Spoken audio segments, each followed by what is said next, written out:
Hello, everyone. Welcome to the Testnot channel. Thanks for being here with me.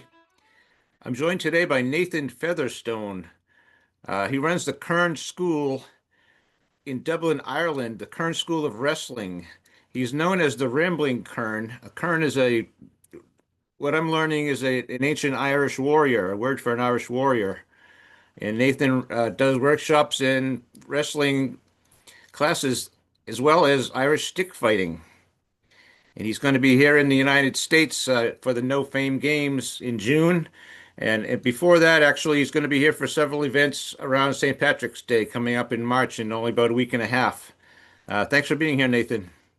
Thank you very much for having me, Ray. The Irish wrestling is quite a fascinating bit of history, and one that I mean even a lot of Irish people aren't familiar with at all. So it's fantastic to see the openness of the American diaspora, especially to learn more about Irish wrestling. Right, So we have a traditional style in Ireland that we teach called collar and elbow wrestling. The name comes from the grips that you use. So you have a fixed grip on the collar, and on the sleeve around the elbow. And there is a number of different rule sets that we have historically. Myself and Ruan McFadden and Tom Higgins, we've established the Irish Collar and Elbow Wrestling Federation, and we have a modern rule set that just suits better into a modern format. right. Um, and the style at one point was considered the most popular combat sport in the Western world. There's competitions all across North America, across Canada, even as far as New Zealand and Australia. Hmm. And still to this day, I believe the most highly paid, if you convert it into modern money, combat athlete of all time was a catch wrestling and collar and elbow wrestling champion, um, whose name escapes me, so I do apologize. I just read his name about an hour ago, and I can't think of it either. McMahon was the guy from Vermont, but that's not him. Yeah, Yeah. I'm dreadful with names, but yeah, I mean that's the so Ruan McFadden, he wrote a fantastic book on the topic. If anyone's interested, I think it's just called Color Elbow Wrestling. You'll find it on Amazon and all sorts of stuff, Okay. which is a fantastic look at the history of it. And unfortunately, as is the way with a lot of Irish traditions, after the Great Famine and obviously World War One and all the various, unsavory things that happened in Ireland around then, a lot of the young men who were doing this sadly died off. And there's just this quite large gap in Irish history where it wasn't around. I actually saw a very interesting article. If anyone's interested, a complete side note, but I always think they deserve a talk. There's a folklore archive in Ireland called Duchas, Duchas, and you'll find it Okay. under duchas.ie. It is worthy of a film. It's just such a fantastic concept, and they were so ahead of their time in what they did. So essentially, the government at the time, just after the famine, realized that you had this whole generation of oral history that would be gone because all these people had unfortunately passed away. Hmm. So they understood that in order to record the stuff and preserve it, that they would have to go ahead and do just that. And they'd done it a number of times. So there was the first efforts was basically guys on bikes with big Ediphones, these huge recording devices with the wax cylinder tubes, and they go out and record. Well, everything from people talking about the weather to historical facts to Right. hobbies like wrestling. And there's a lot of really interesting accounts about wrestling and stick fighting and other kind of martial traditions in Ireland. Hmm. But there's an interesting article they showed me from, I believe it was the 1950s, of a French wrestling team who came to Ireland and basically traveled around the country trying to find someone doing traditional Yeah. Irish wrestling. And we're quite upset to not find it, but found a lot of the history about it. Huh. Um, And that's basically been our push ever since Rowan wrote the book. We were aware of it, and myself and Tom Higgins, also known as Tom Headhunter Higgins, he's a Yes, three-time catch wrestling world champion. Excuse me. He's a very well-accomplished combat athlete himself. indeed.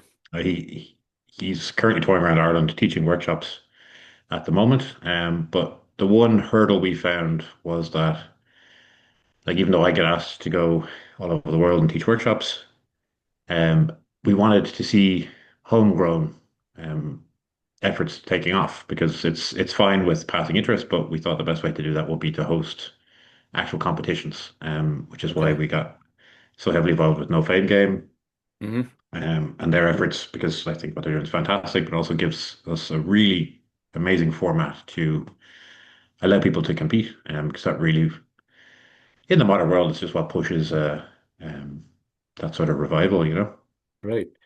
Right. So you're setting up the framework, Nathan, for what's called going to be called roughly, I think, the Northeast collar and elbow competition championship. Is it um, levels of experience or weight and physical levels as well? Yeah, so we'll have a few different categories. Now, Categories. forgive me, we work in Imperial. Or sorry, I know you work in Imperial, but all of this will be in metric, so I apologize. But That's fine. we have all our weight categories in kilos, so Yep. um, Good. every kind of about 10 kilos or so, which I think is about 20 pounds. Okay. Going up, do we have an open category, so any weight can compete at that? And we'll also have men and women's categories at that as well. Hmm. And our plan is we have the Midwest Open in Chicago in 2 weeks' time. Then we'll have the Northeast Championship in June in the No Fame Game. We would like to try and get something on the West Coast at some point. Sure. And anyone who wins this will have an automatic pass into what we plan on having our inaugural World Championship next year. Wow. Exciting Um, so stuff. yeah, so that's our big push. What we would like to do, because it's what was done traditionally, is that there will be a single world title, rather than having multiple titles as is common in a lot of combat sports. Yep.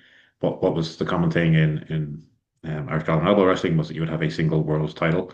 Um, so we're really excited to work our way towards that.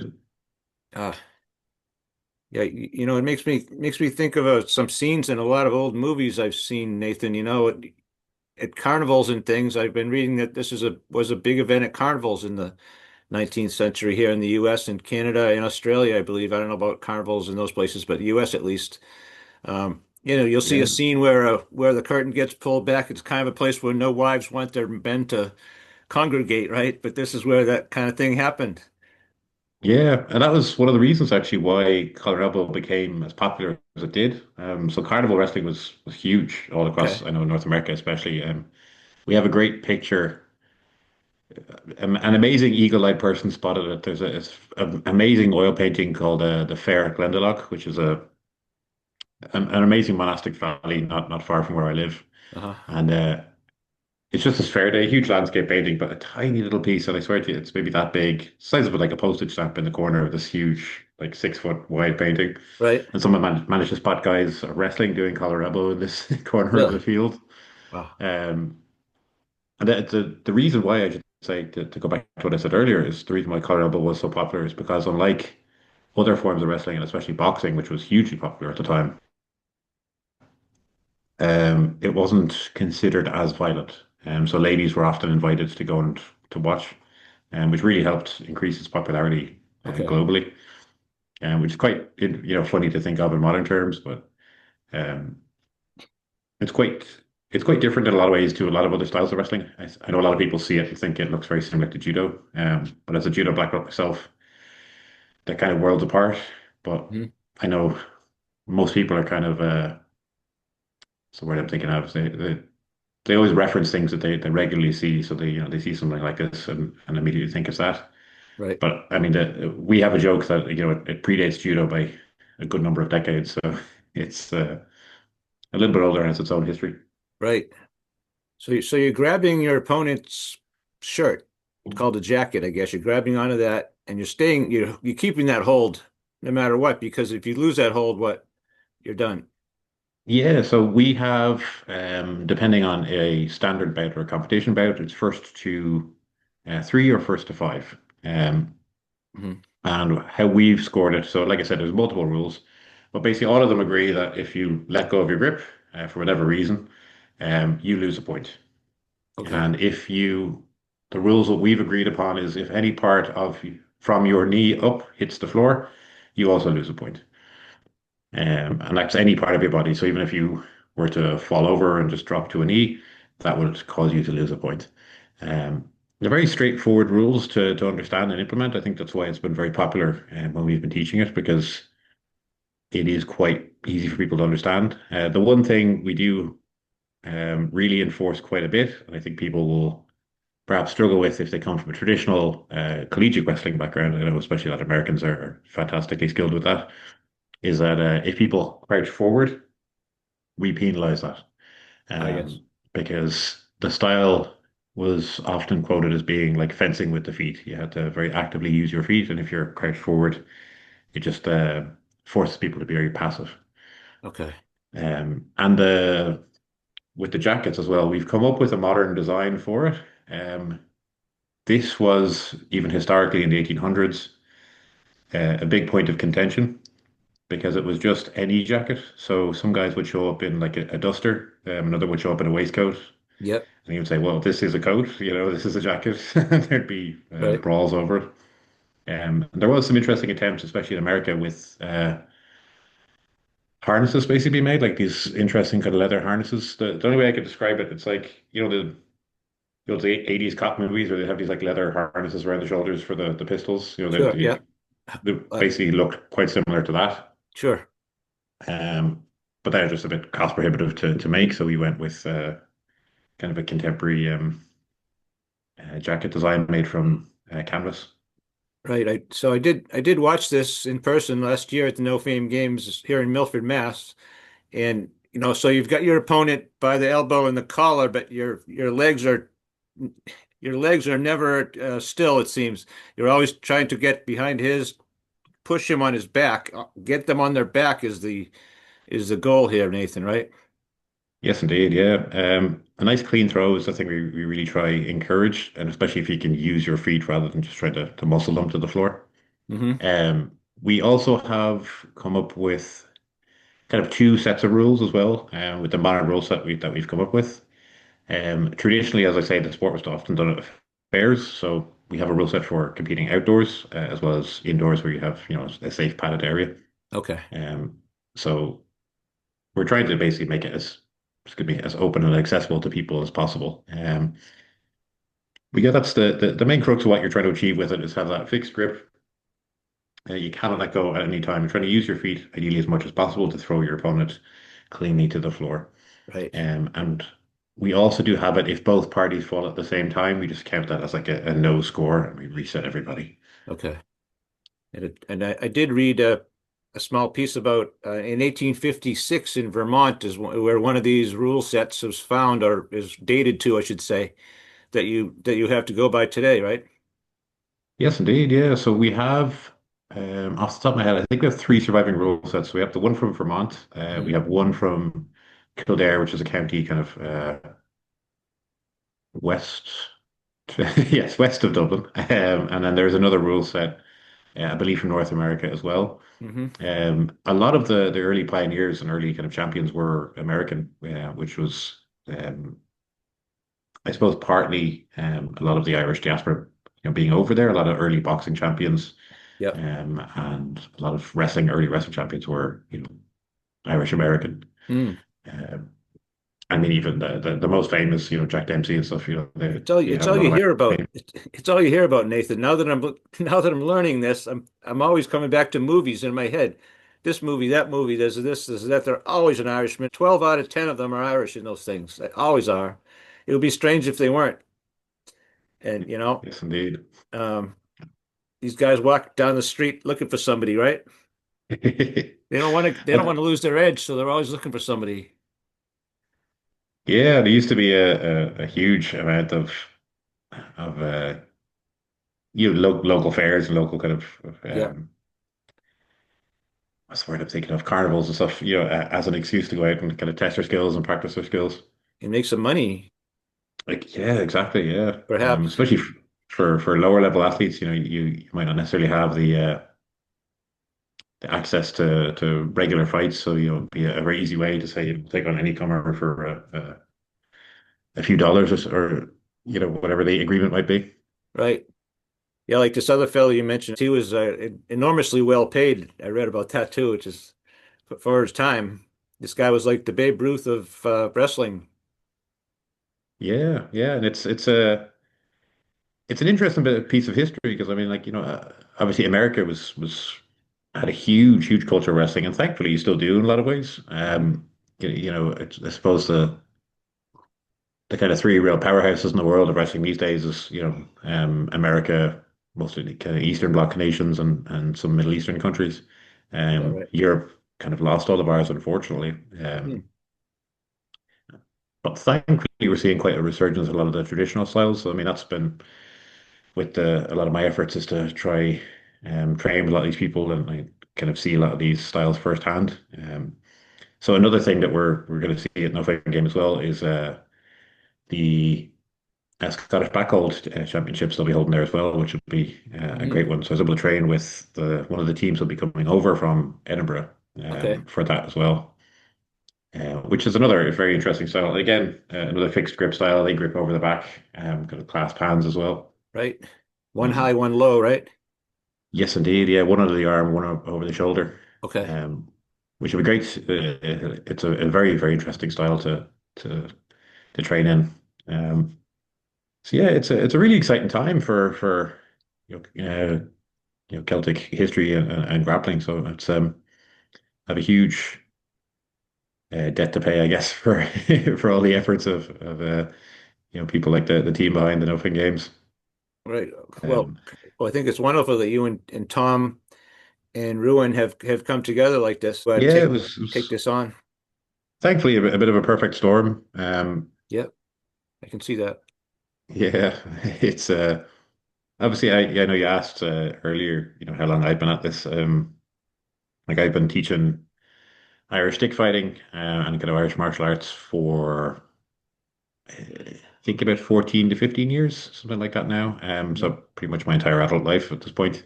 Yep. And then collar and elbow for maybe 4 or 5 years.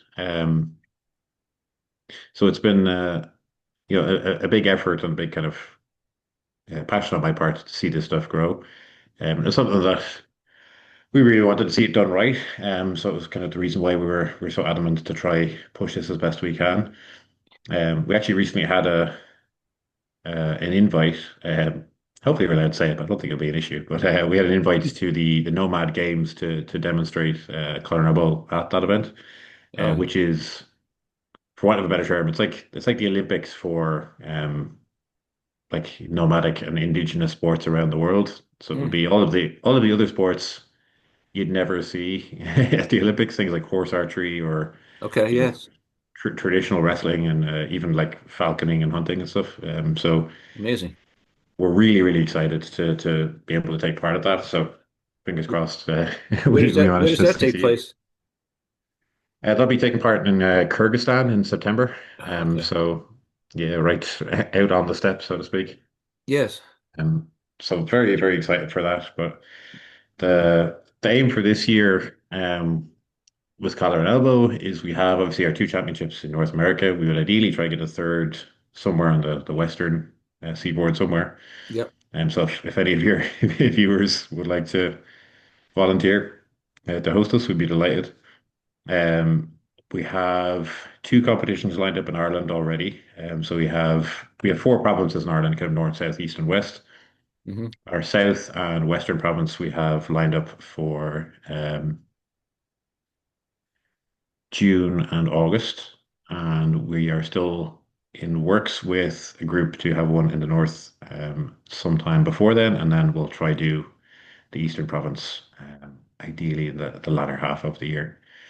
So it's really exciting times to try to see this grow. And obviously, we want to try so many things. We Right. want to try get coaching courses and kind of instructionals for people out there as well, so that Right. people can be more prepared to run groups and see the sort of techniques we're doing. Um, and I'm very lucky that one of my training partners, he actually worked as a professor in the Irish language, so he's really able to help us with a lot of the terms and calls we'll be using. Hmm.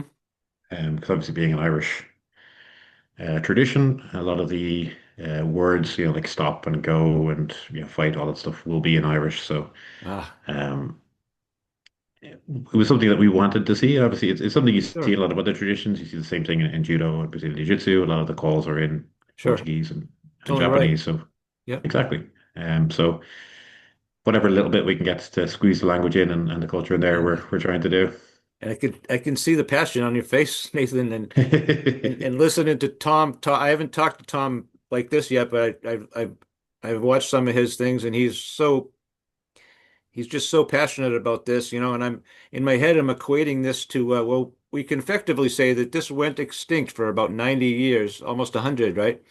So in my mind, you have extracted some of its DNA now, and you're bringing it back to life, but you're being very careful about how you do that, because you want to be very authentic about it if you can, but you've got no one to ask, is this right? So this is why you're going as slow as you can, but I can see it's very hard to go slow, isn't it? Very hard. It is indeed. As you said, we really wanted to do it right. It's one of the things, like I said, I've been involved in Irish martial arts for essentially my whole adult life, and Yep. it's there's two sides to the coin of how I've seen these things grow, and I was very adamant that I wanted to see it done properly, because often what happens is either the art is kind of sold, not even necessarily the art. I think a lot of things in Irish culture are sold to the Irish diaspora in a what we would call like a paddywhackery sort of way. It's just adding on shamrocks and ribbons and Aran Sure. sweaters where they don't need to be. And I think a Okay. lot of Americans are now picking up on that as well, Hmm. which isn't a bad thing. Like it promotes a lot of that part of Irish culture, but the issue is back home, a lot of people then don't take the thing seriously. Um, and myself and Tom, kind of first and foremost, we are combat athletes. That's our big passion. So we wanted to see this done right so that people understood this isn't just something that went extinct and we're trying to cash in, so to speak. We want to see it done properly and done well. Mm. So a big effort for us was to make sure that, we would do this right. So we spent a long, long, long time going over the rule sets and making sure everything we're doing we're happy with. It's also why we're not trying to just throw everything out all at once. We're very slowly kind of road testing this stuff. Right. And that's why we wanted to get a few competitions in before our big ones like the No Fame Games to make sure everything runs how we want it to as well. Sure. Um, and yeah, it is something that we wanted to ensure that we can have the freedom to do properly. But we know that's going to be a long process, but it's easy to dream big and kind of overreach with it as well. So we're making sure we don't do that at the same time. Right. So combat athlete, you said. That's an interesting term. I've not heard that before, but I'm going to keep that right here because I'm learning a lot. Like Celtic Strength Festival, the No Fame Games has, Highland Games, all the 9 events. We do that there as well. And there's been so many things added to it in the last 3 years. Last year was a huge addition, and this year this will happen again. Reinforce all those strength events that are so important to preserve. And folks like yourself need a place to do that. It's great. Yeah, and it's one of the things I really can't thank the likes of yourself enough for. It's literally written on your wall there. It's that idea of a Celtic Strength Festival. It's not just a Highland Strength Festival anymore. It's Hmm. people are much more willing to branch out and understand that it's not just this isolated thing. Yes. Especially when you've had this, literally, like you've said, 90 years where this hasn't been a thing and most of the people involved have died. We have the records, we have the stuff there, so at least we can point at it. I know David Keown will be coming to the event, and Yes. he's a very famous Irish stone lifter. And one thing I'm very jealous of with David is that he can literally stand over the thing that he's trying to demonstrate to people and show them the stones. Unfortunately, we just have old books and pictures, Ah, but true enough. the tr but at least the traditions did exist and we can show people that. And that's, I think that the really beautiful thing about what, folks like yourself are doing is that you're making people aware that it's not just the traditional Highland Games and the caber toss and the events that people expect to see, that there is other elements to it. And there was for hundreds of years as well. So it's really great to see the willingness of people to take what we're doing on board and see that grow as well. So we're really hoping it will start quite a grassroots movement. Um, because at least with the likes of what we do with the collar elbow wrestling, doesn't require quite as much space as a lot of the strength games. So Right. we do have that small advantage. Um, True. but it is our big um, oh, I can't even think of the word, but it's something that we're very appreciative of to see is, the willingness, to for us to be taken on board alongside other Celtic arts. Yeah, I was going to say your foot in the door to get in the public view here, if that's right to say. Oh, of course, yeah. I mean, You that's know, you the need one thing that. it's even like we have had so many Irish historians and Irish folklore, specialists talk to us and say like, wow, we had no idea that this was a thing. And Wow. even Ruan, the gentleman who wrote the book, he grows up, beg your pardon, he grew up in a part of Ireland that was, native Irish speakers. They were his father was a combat athlete. He was involved in, amateur boxing and was very familiar with this sort of stuff. And he Yeah. told me when he said it to his father was like, I have no idea what that is. I've never heard of it. Hmm.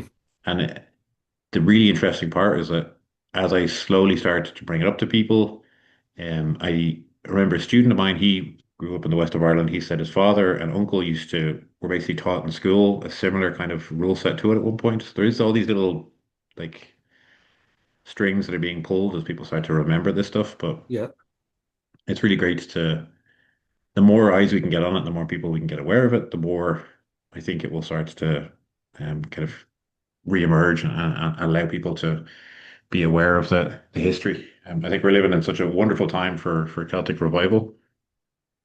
I know there's been numerous over the decades, but I think this is a really good time where one of the roadblocks I've run into over the years with what I do is that a lot of people are very skeptical in Ireland because they will often see it as we've not heard of this, therefore it must not be real.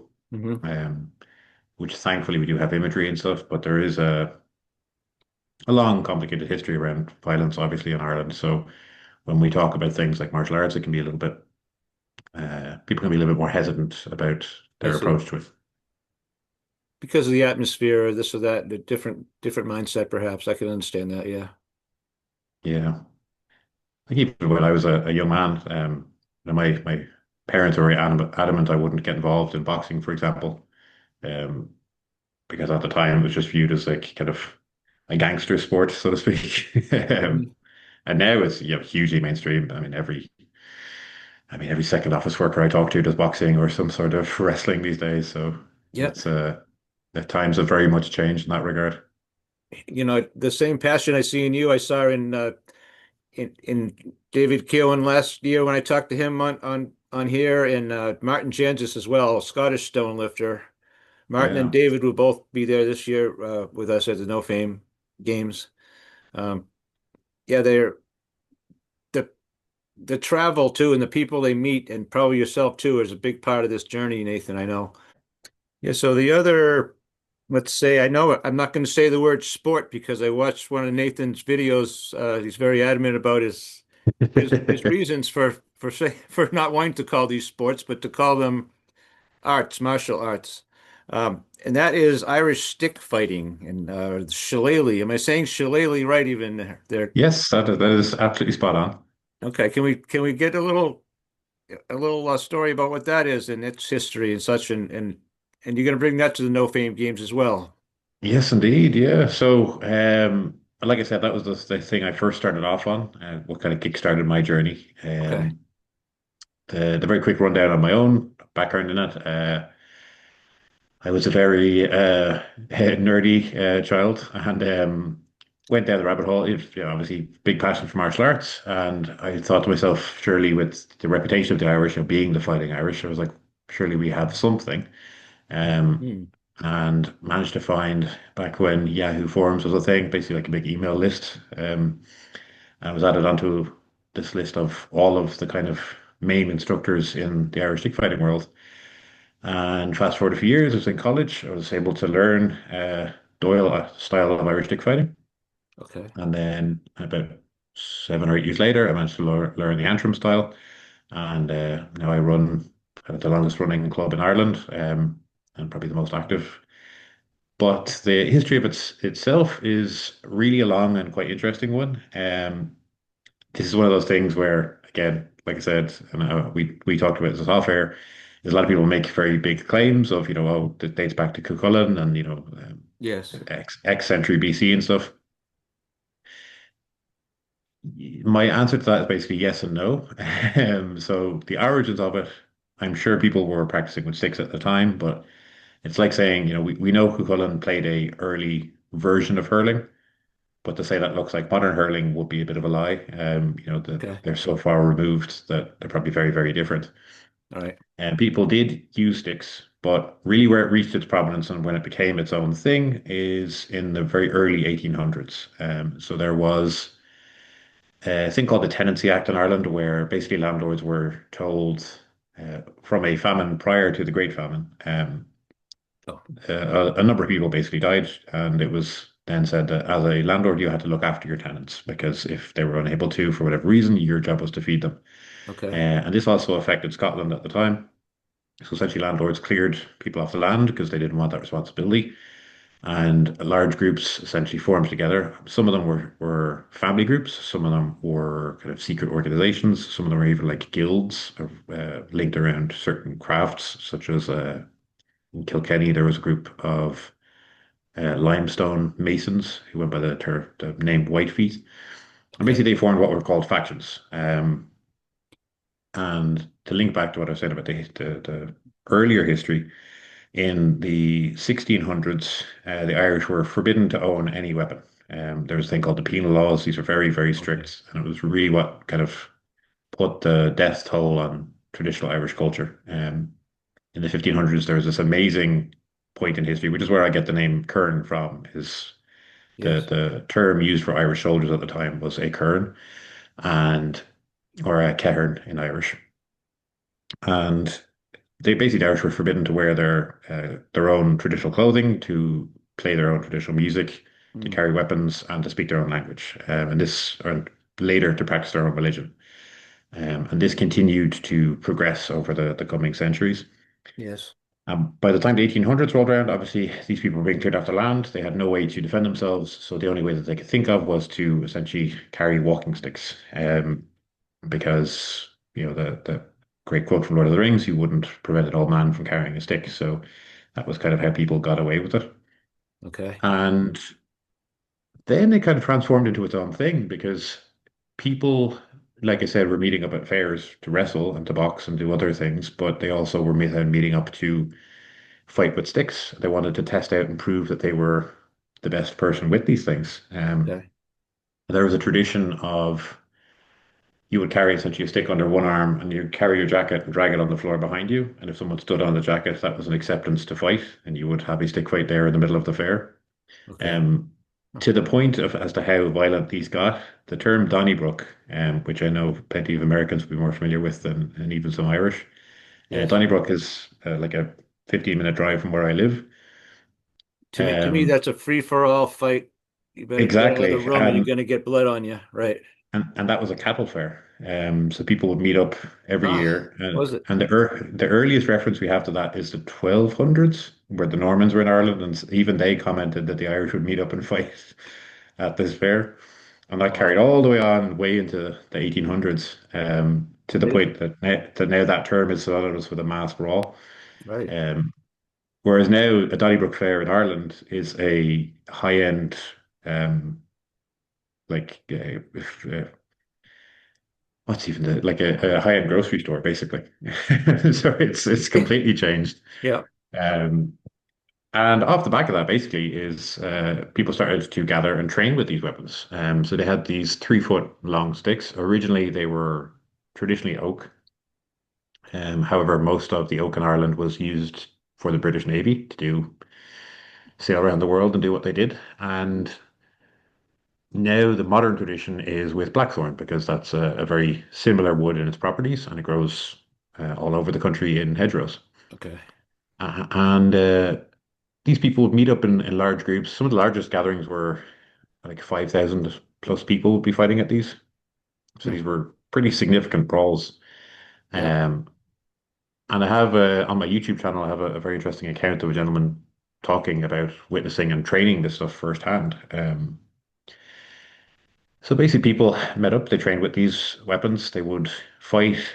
And the thing is, there was kind of a code of conduct around this. So Yeah. people didn't really want serious injuries to occur. So they would, you know, try to beat the other person, but try not to kill them, so to speak.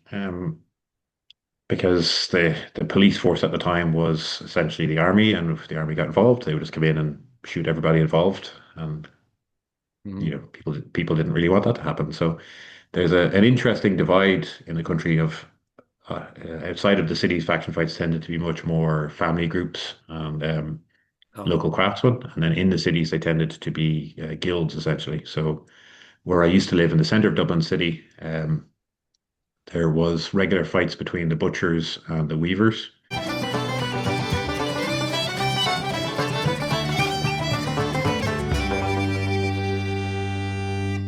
hmm. Um, and yeah, which used to get quite bloody, as you can imagine, if butchers were coming out with all the tools of their trade. Right. And yeah, I mean, thankfully, these arts actually survived. So, of the two arts I practice, the Doyle style of Irish stick fighting, the family involved moved to Newfoundland in the late 1800s and just kind of continued to practice with their weapons. Um, as a lot of traditions survived thanks to the Irish diaspora. I mean, even the tradition of um, I don't even know. Well, I didn't even know the term for the style of beef. What is the What's that beef and now? boiled cabbage? Oh, they The call beef it and corned boiled beef. They cabbage. call it Corned corned beef. beef. Yes. Yes. So that's one of those really interesting traditions where it's so old that even Irish people, there's like this big gap in our history where we stopped eating it, but the Right. American, like, you know, the diaspora have kept it from so far back that even we are Don't completely so recognize far it. removed from it. Yeah. Right. So that's a prime example I always give. Where Sure. we think of like no Irish person does that, but we used to just way back before kind of memory Wow. of most of Irish people today. Um, Yeah, it got on a and ship. It got on a ship and left your shore, literally, unfortunately. It's here and it's exactly, been yeah. incubated here, you might say. And As like many parts of Irish culture, which is yeah. something that you know I genuinely think don't appreciate enough. And the other style, the Antrim style, comes from a county to the north of Ireland. Mhm. That is a surviving family style. The gentleman involved in it is still living and breathing, but he is heavily involved in the politics, you know, in Northern Ireland. So essentially, didn't want to be seen doing something viewed as violent because obviously a very complicated history around violence in Northern Ireland. Okay. So unfortunately, he doesn't lend his name to the style or really wants to be involved in it. But it's a really fascinating style because it's this unbroken lineage from his family in that part of the country, and we have plenty of records of that family being involved in faction fights in the area. So it's a really fascinating art, and as someone who's done martial arts, you know, pretty much all of my life, it's incredibly unique. And it's one that kind of harping back to what I said earlier, that a lot of Irish people are very skeptical of because they've not heard of it. Hmm. Um, and then when they see the likes of the Doyle system, where you know, it was carried on by someone in the diaspora. They think maybe this was made up by someone to resell to the Irish, which, Sure. you know, from what we're seeing, it doesn't seem to be at all. Like we have all of the records of it. Like, for example, I've had this argument with people where, you know, I would say, oh, you know, England has traditional styles of stick fighting. They go, yes, and France, yes, and Portugal, yes, and Spain, yes, and Italy, yes, and Right. Ireland, no. Why not? Why does Ireland? Hmm. You get this thing where it's like, oh, but the Irish were just these drunken louts who used to fight sticks, and you know, then I say, well, they used to meet up to train with them. Yeah, of course. And they would train to fight with them. Yes. In a pre-arranged place. Yes. Just like a martial art. No. So it's a strange disconnect I think a lot of Irish people have with it. Why, I don't know. But it's why I've gone to big lengths in my own life to uh, basically just ensure that it works and that I do it in a much more martial context rather than kind of a sporting context, so to speak. Hmm. So I also train with a group called the Dog Brothers, who are kind of a global organization. They were started in America as kind of basically just like free for all fighting system with sticks. So they started with Filipino arts. I trained with them and kind of use our Irish stick alongside them. Yep. Wonderful group of people, and that is kind of where I ended up go, going down that rabbit hole for years. I'm currently the only person who has learned and teaches both styles, both the Doyle and the Antrim style. Okay. Um, there is unfortunately, as the name implies, with faction fighting, factions amongst the Irish stick world. They don't want to necessarily work together, which is unfortunate, but it's definitely something I would like to see more of in the future. But um, yeah, that's kind of been the my own background in it anyway. Right. So if we're talking about a 3 foot piece, that's pretty standard, Yeah, is so it? this is actually a lot of people asked this question just quite recently. We have a number of different words in Irish for different lengths of stick. So Do you? the two most common would be a shillelagh, the one that everyone would know. Generally, what I would say is they're about hip height, because that's kind of a standard walking stick length. So obviously, Okay. if you're 5'2", it'll be different to the stick that I would have because I'm 6'5", so that'd Yep. be two very different sticks. True. You probably the next most popular will be what's called a kipping, which most Americans would know as a blackjack. Small little truncheon sized stick. Okay. Those are still something you see around Ireland. You see it in a lot of old houses. You use them for breaking up turf or just kind of smacking stuff around the house if you need to. If someone's being unruly. Yep. um, and then probably the third most well known will be what's called a wattle. This is something you see even today in Central Africa. There's basically big, like 6 to 7 foot long sticks where if you were driving cattle, you'd be reaching over the top, trying to like hit a cow two or three down to kind of Okay. stop it going into the next field. Yes. And there's loads of sizes in between. One of the very interesting things from my research in Dukas is we know that in the southwest of Ireland, a lot of people were fighting with two sticks. They were renowned for this to the point where Wow. there's talks of guys, a fascinating story of a guy who went to Mexico and fought in the Mexican-American War and fought with two sticks. There's all these like Hmm. crazy references to him going off fighting, and we know for sure that they did this. But the really sad part is we know that they did it. We know it was very popular. We have no idea what it looks like, and we have no idea what sort of sticks they use. Because it Hmm. was all this stuff that were just everyone thought, oh well, everyone knows this, so we don't need to explain it any further. Right. And unfortunately for us, looking back on it 100 years later, we don't know what what the ins and outs of it was. Yes. And so, in general, Nathan, are you trying to hit your opponent's body or the stick? Oh, he's blocking your stick with his, I suppose, but you're not necessarily trying to hit his stick. This isn't a sword fight. As you said, it's not replacing sabers. In one of your videos, you said that, I know. Yes, this is a man who's done his research very well. So, the to paraphrase a quote I was given from one of the Dog Brothers many years ago, the American organization, they have a very good speech that they give, and this is one I always give before I teach a workshop, where I say, Okay. ultimately, a stick is a stick. The same goes for when we are attacking someone with these strikes and being counterattacked. One of the things with the head of the stick that'll actually pull you forward because of the weight in it. So you want this rapid in and out for the strike. Sword, it's not a lightsaber, it's not a magic wand, it is a stick, and you have to treat it as such. When you try to hit someone with it, I guess the two main targets we go for is the hands and the head. Because obviously if you hit someone in the hands, it's very easy for hands are quite sensitive things. So if you hit that and they drop their stick, it's a very easy way to win a fight. And obviously the head would be the next thing. Okay. Um, and the interesting thing with a shillelagh, I usually have one by the back door, but I've actually had it upstairs for a workshop. But essentially, they're kind of forward tilted, almost like a hatchet. It has a thing protruding from it. So the Sure. way that we swing them, and the way that you see them used in Irish stick fighting, is that they're not. You don't swing them through an object. So it's not like a sword where you're trying to cut through something. It's much more similar to an axe where you would actually cut and return on the same line. Hmm. So obviously, if you have something with this little piece, it can very easily catch on stuff. And obviously, seconds, in a fight make a huge difference. Okay. Um, so they're very, very different to other styles of stick fighting. And I think it's one of those things, again, if you're experienced with weapons, so to speak, a lot of people quite easily spot the differences.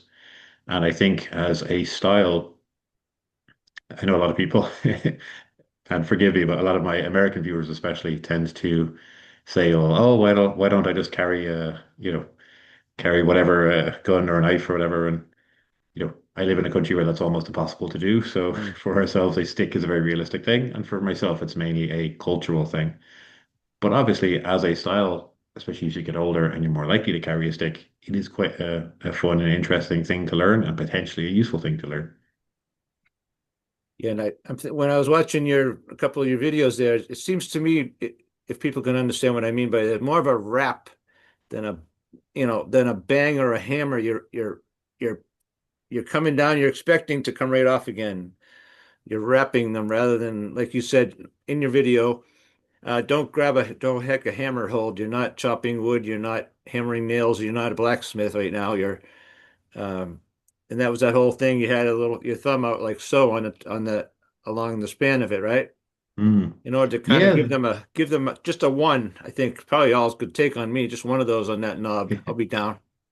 Yes, indeed. Yeah, I have a video on my channel where I've tested coconuts, and I've even had a Have you? friend of mine who's an archaeologist who got these skulls they use basically to replicate impacts. They're like, it's a piece of pottery with latex over it, Yes. and but they react the same as a skull. Mm, And I was stunned myself. I did a very, like I said, almost like a light wrap. So, but all the one thing you'll always see in traditional Irish stick fighting is the thumb is always on the stick. So it's not a traditional hammer grip where your hand's fully wrapped around it. yes. And that comes back to what I was saying, where you return the strike. And you can do this much easier with your thumb on it, and you can also block with a lot more power, incoming strike. I think of it if you've ever fly fished, that similar kind of casting motion where you're trying to throw a thing out, or if you ever whip someone with a tea towel. This is an example I use. Mm, It's this very quick snap in and out. Um, and when I hit this, replica skull, so to speak, with the lightest of little wraps and just an immediate fracture the whole way down it, I was absolutely stunned. wow.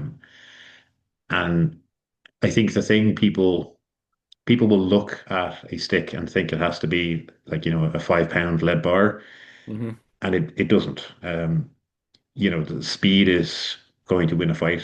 Oh, almost always. Look at the greatest boxers of all time. They're the ones who have very quick hands. Yep. Um, and it's very much the same with the stick. You're hitting someone with a piece of hardwood. It doesn't have to be this, overly heavy thing. Like a Right. lot of the sticks I have are maybe a pound.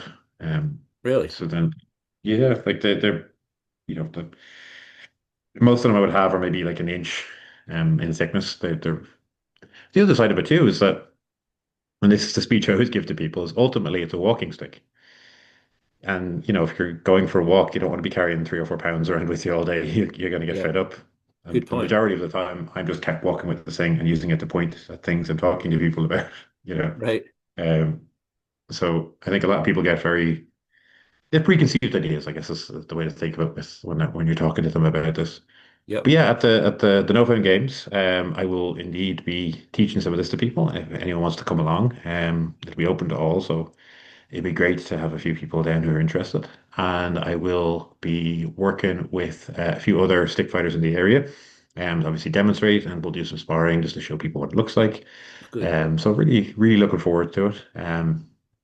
I've only ever been to Orlando. It's the only part of America I've ever been to. Oh, have you? So I was down in Florida a few years ago teaching, and taking part in a workshop with a friend of mine. Uh-huh. So it's really, really great to see the Northeast. It looks like an absolutely fantastic part of the country. Good. Well, I hope we can melt some of the snow away for you. We get about 4 feet of snow out back of my door right now here, Nathan. Wow. Yeah, we were just off the back of, I think it was 47 days straight of rain, which Is that right? at this point I'd rather the snow. Right. I know you're a bowman as well. You're a bowyer. Keep the humidity away from those. My gosh. Yeah, yeah, it's yeah, I think they have a dehumidifier sitting here next to me, foaming away for that exact reason. Ah, is that right? Well, what about taking hold of your opponent's weapon there, the shillelagh? No, that's a no-no. That's not happening. Oh yeah, yeah, that will indeed. It's something that Oh, we will do it? a huge amount of, yeah. So one of Okay. the things I try to communicate to people, and this is where I'm a little bit unpopular in some of the traditional stick world because of this. Um, The thing with the stick, even though, like I said, if you hit someone with a shillelagh in the head, it's very likely that that could be the end of things. Have you ever done like boxing or anything in the past? No, I haven't. Well, the easiest way I'd say it, actually, because I know you would have done this. Have you ever tried to hit a baseball? Of course. Yeah. Sure. How difficult is it to hit a baseball? And you know exactly where it's going. Right. So that's the example I like to give because you know where baseball's coming directly at you, you know roughly where you have to swing. If you try to do that when someone's also trying to hit you, hitting someone's head is incredibly difficult. And in a fight, the big thing that happens, especially in a stick fight, is the ranges are so much further away than you would think. So let's say my arm span is, we'll say for ease of sake, about 3 foot, and I would have another 2 foot of stick out in front of me, and my Okay. opponent would have the same, say. So that means we're about 10 foot away from each other. All right. It seems like a massive distance, but the issue is if we both take one step in, we're now at a range where I can grab the other person, and a stick is a stick. I can grab a stick. So as Right. soon as that stick gets close enough, I'm going to grab it, and they might do the same to me. So we spend a huge amount of time looking at grappling because of that reason. Okay. Um, because if people try to get close to you, they will just grab you. And especially in the world we live in, there's so many, I mean, especially in your part of the world, you have a lot of young men who are familiar with wrestling in school. So if they can get hold of you, they'll definitely get hold of you. Yep. And especially with sticks, as one of my coaches said many years ago, the safest place is right up next to them or very, very far away. Anywhere in between, you're in trouble. Great. Well, I know you'll be here in about a week and a half for a few events around St. Patrick's here, and I think it's Norwood, Mass, and Situate, Mass, Stoneham, Mass, and Boston proper, I think, as well. Um, Yeah, and so it's we going might to be a even lot of fun. we're hoping to squeeze in a few more if we can. Good. My apologies because I've seen the itinerary, but it's just not stuck in my head at all. I told you we wouldn't have to mention it, and I did anyway. That's okay. I'm hoping to get to a few of them. One's right here in my hometown, so It'd be great to meet you. I hope to. I'll surely see you at the No Fames in June if I don't catch up with you around St. Patrick's Day, Nathan. Well, that'd be wonderful. And yeah, be lovely to meet up with you. And thank you so much, obviously, for having me on and having the chat. This is a lot of fun. I learned a lot, and that's why I do this, Nathan. And I wish you safe travels. Thank you so much, All and right. I really really appreciate it. Okay. If you see Tom and before he leaves, tell him hello, and I'll be talking to him at some point between now and June. I'm not sure when that'll be in a cast of other characters for the No Fame games. Perfect. I'll do just that. Thank you very All right. much, Ray. All righty. Bye bye, my friend. Thank you, everyone, for joining the Chestnut channel with Nathan Featherstone. Have a good day.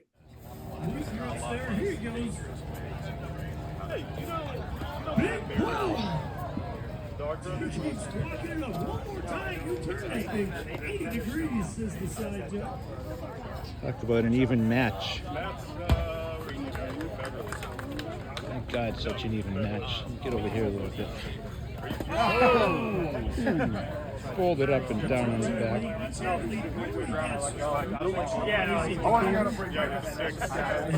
Irish elbow and collar wrestling. It's No Fame Games and nowhere else. Today, Beano Field. Touch not, my friends.